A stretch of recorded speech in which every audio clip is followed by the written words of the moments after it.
We're always concerned about Iran engaging in destabilizing activity around the globe, but overall, my sense is that what Mr. Chavez has done over the last several years has not had a serious national security impact on us.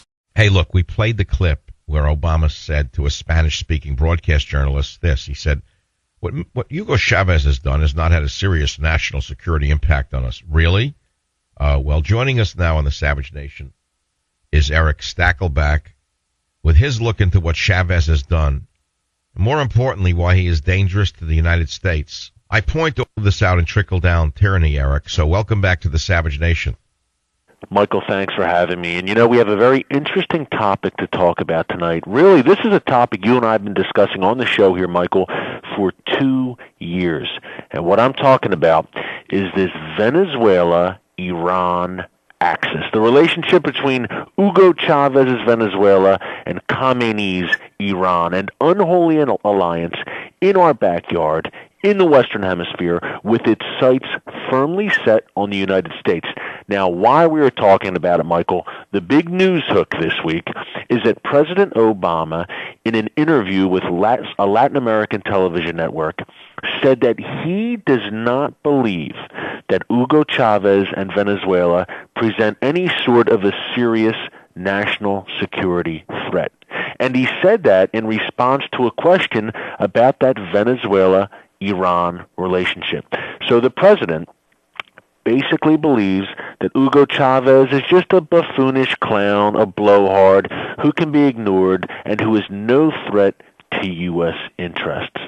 Well, this is beyond comprehension. Either the president is willfully blind to what's going on in our backyard and what Chavez is up to, or he's hopelessly naive and ignorant, or it's a combination of both, which is probably the most likely answer, Michael. Here's the deal. Hugo Chavez, why he is such a national security threat to the U.S. Number one, geography. Venezuela is in our hemisphere, at our doorstep, and he has made it clear that he is an enemy of America. But look, conventionally, Venezuela's conventional forces, they can't defeat us. They're not a threat to us conventionally. The problem and the threat from Venezuela and from Chavez emanates not so much from him, but from the company he keeps. This is a man who has close alliances with avowed enemies of America, Iran, North Korea, Syria, but in particular Iran. Chavez is dangerous to our national security interest, contrary to what the president says, because of his close brotherly relationship with Iran. And Michael, we have documented it time and time again here on the show. Look, Iran has a massive presence in Venezuela, and wherever Iran goes, Hezbollah follows. They are also there in Venezuela. And what they're doing, Michael, they're doing it in Venezuela. They're spreading their tentacles throughout Latin America through Venezuela, are the Iranians. Here are some of the things they're doing. We just discovered in the past few months that Iran is helping Venezuela develop drones. Now, I wonder why Hugo Chavez would want drones. Number two, we know from credible reports that Iran is planning to build missile bases in Venezuela. Now, why would Iran want to do that? Who would their target potentially be? Obviously, it's us. They have mid-range missiles. They're working on long-range missiles as we speak. And if Iran establishes a missile base in Venezuela at our doorstep, the U.S. mainland, in the very least Florida, and say the Panama Canal, will be in their sights. That's why they're doing it. Why are these fascist nations working together? Michael, this Iran-Venezuela relationship is the epitome of the unholy alliance between the hardcore left and hardcore Islamist. Look, Chavez is a committed Marxist socialist tyrant, without a doubt. Doesn't seem to have much in common with hardcore Sharia-following Islamists on the surface. But the enemy of my enemy, there it is again, is my friend.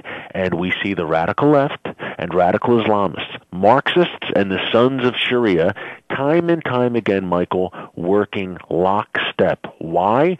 Because they have a shared goal, a shared interest in destroying Judeo-Christian Western civilization. That's what binds them together, and their main target in that mission is clearly the United States, with Israel as a close second.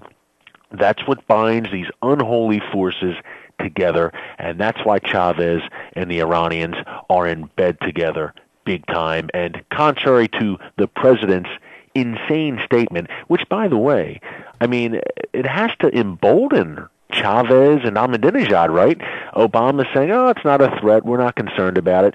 Doesn't that have to have the Iranians and the Venezuelans licking their chops? They're probably saying to themselves, hey, we're building missile bases, we're mining for uranium here, we're sponsoring terrorism here, we have Hezbollah training here on our soil, and Obama isn't even worried about it. He doesn't even think it's a threat at all. So we'll just merrily go along and keep building missile bases here and training terrorists and putting the U.S. in our crosshairs, while Obama either willfully ignores it or just is asleep at the wheel. Aren't there any other nations worried about what is going on with Venezuela? Well, look, in the Western Hemisphere, Michael, we have Colombia, which is Venezuela's neighbor to the west, is seriously concerned about Hugo Chavez and what Iran is doing there. For years, he has sponsored the FARC, F-A-R-C, narco-terrorists, drug smugglers, who have been a huge problem on Colombian soil. Chavez has sponsored these guys. He's a sponsor of not only Islamic terror, but narco-terror as well, and he's heavily involved in the transatlantic drug trade, which is a big deal, shipping cocaine from Venezuela, heroin from Venezuela to Africa, and then up into Europe. Chavez is a player in that transatlantic drug trade. This guy has his fingers in so many evil, anti-American pies and plots that it makes your head spin. Yet Obama says, we're not worried about him. He's not a real national security threat. I'm not really concerned. This sends exactly the wrong message, not only to the American people, but to Chavez and Iran. It sends a message to the bad guys, Michael, that we're not being vigilant and that we have no idea what's going on in our backyard. Because for President Obama and the way he's framed this, he's framed himself, Michael, in the run-up to the election as some fierce terror warrior because he got bin Laden. Actually, the Navy SEALs got bin Laden, but Obama says, I got bin Laden, so therefore I'm a foreign policy genius. Really, that's the linchpin that the bedrock of his foreign policy, that Osama bin Laden is dead and he's killed al-Qaeda terrorists via drone strikes in Pakistan. Hey, I'm not shedding tears that bin Laden's dead. Anyone from al-Qaeda is dead. That's a good thing. But that's a counterterrorism operation. Foreign policy is much broader than a counterterrorism operation. And while we have killed al-Qaeda leaders, and that's a great thing, in the meantime, larger threats this president has allowed to materialize. He's actually empowered in many cases, Michael, in such a dangerous way. Well, like what? Number one, Iran. Number two, Hezbollah. Number three, the Muslim Brotherhood. All three greater threats long-term and short-term than al-Qaeda, in my view. He's targeted al-Qaeda. That's great. But in the meantime, Iran, Hezbollah, Muslim Brotherhood are ascendant. Guys like Hugo Chavez working with these forces are ascendant.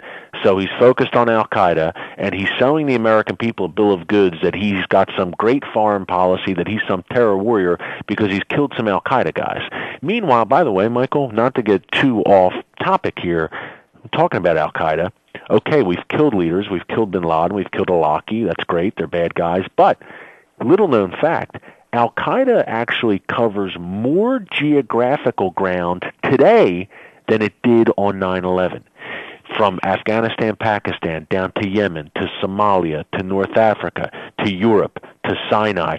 Al-Qaeda is actually expanding geographically.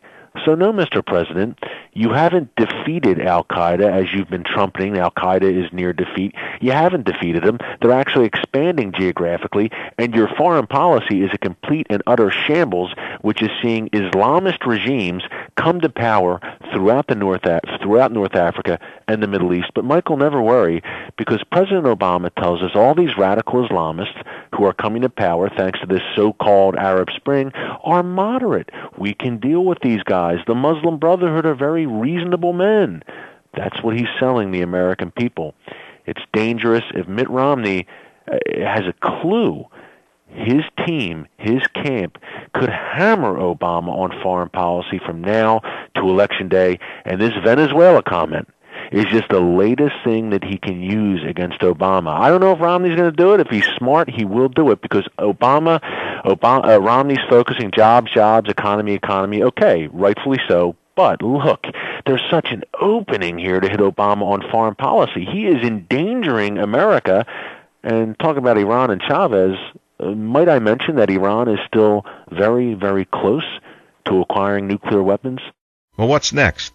You know, I think, Michael, and I hate to say this, but I think the 4 months or so we have until the election, I think a lot could happen. You know, we could wake up one day. Intelligence estimates are all over the place about Iran's nuclear weapons program. We could wake up one day, turn on Fox, CNN, whatever, and see that perhaps Israel is in the process of bombing Iran's nuclear facilities. Or perhaps we'll wake up one morning and see that Iran has successfully tested a nuclear bomb. That could happen in the next 4 months.